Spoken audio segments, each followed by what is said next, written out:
तो आज मैं आपको रिवाइज करा रही हूँ combination of resistances, combination of resistances. Resistance आप लोग जान रहे हैं क्या होते हैं?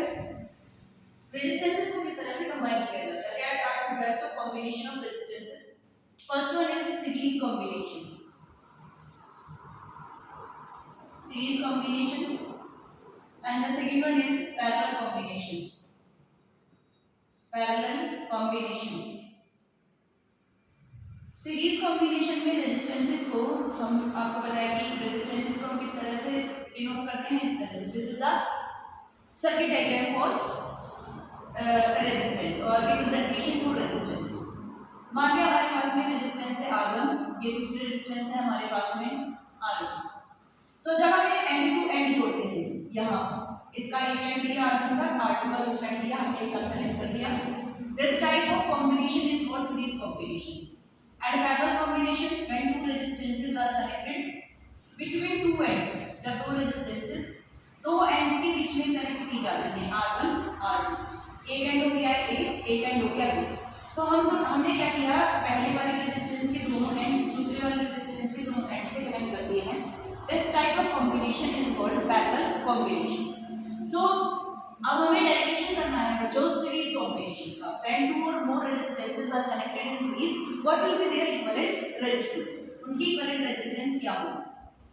ये हमने दो रेजिस्टेंसेस ले ली हैं, ये हो गया R1 and this is R2। Now we connect these resistances with a battery or cell. This is cell, combination of cell is called battery.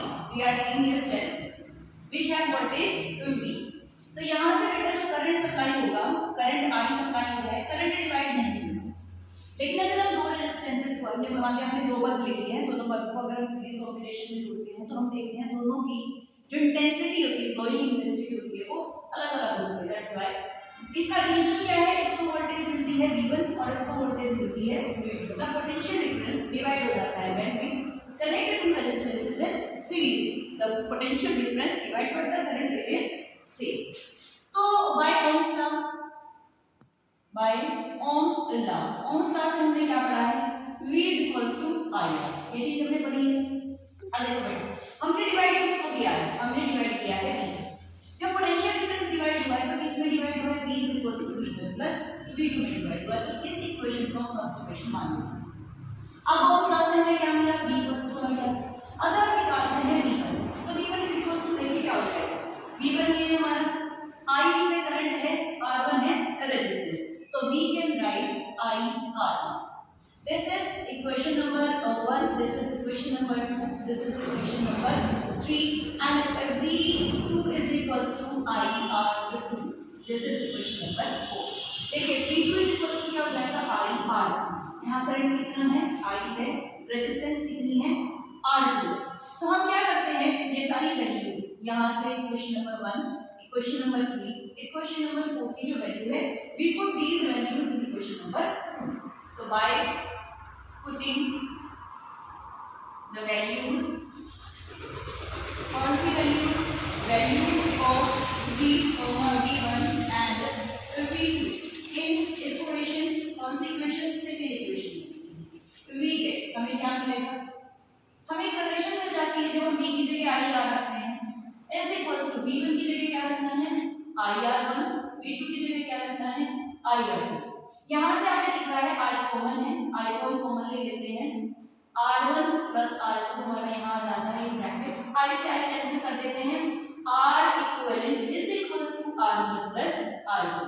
This is the equivalent resistance when two resistances are connected in series। जब दो resistances को series में connect किया जाता है तो उनकी जो टोटल रेजिस्टेंस हो जाती है वो ऐड अप हो जाती है।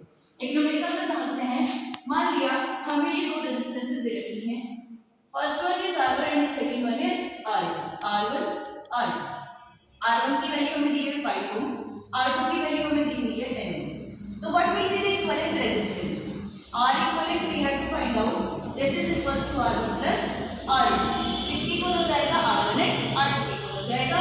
तो यहाँ पर R equivalent हमारे पास आ जाएगा, R1 की वैल्यू 5 ओम है, R2 की वैल्यू 10 ओम है, तो R equivalent is equals to 15